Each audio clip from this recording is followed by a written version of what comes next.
Biology, Part 178. Primary tissues of the root. The primary tissues of the root develop from primary meristematic tissues in much the same way as the primary tissues of the stem. However, the distribution of tissues in the roots and some of the specialized cell form are different as summarized in the figure. While they show the appearance of a typical dicotyledon root in the transverse section. Epidermis. The epidermis develops from a single layer of the protoderm cells.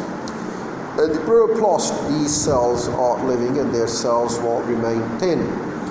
Usually there is no cuticle about the zone of the elongation. Some of the epidermal cells produce finger-like extensions called root hairs.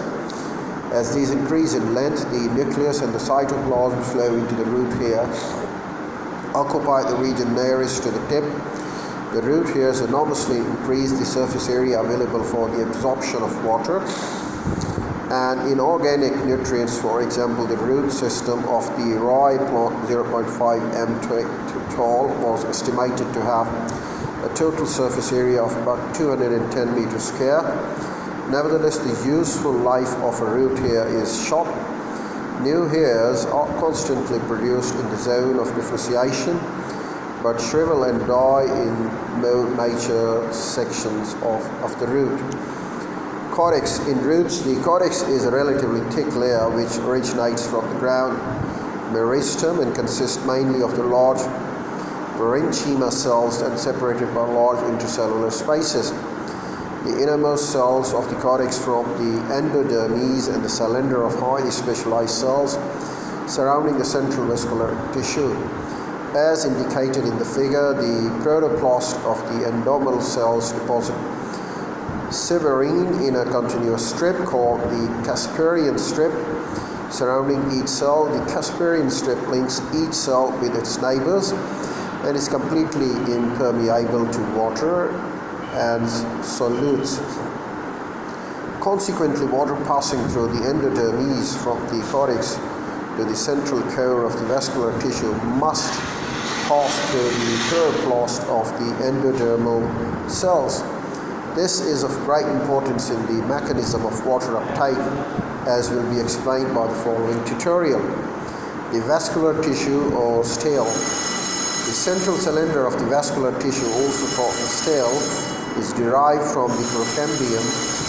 The arrangement of the phloem and the xylem is somewhat different from that in the stems, as you can see in the comparing figure that the figure show and describe it. However, specialized phloem and xylems, xylem cells differentiate in the same way.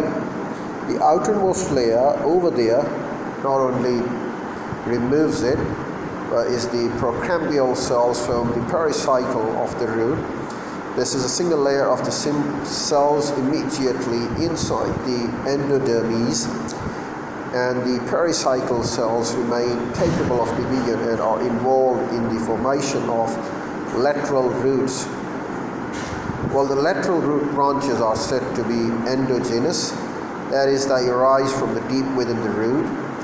Pith is usually absent in roots, and the center of the stele is occupied by xylem tissue.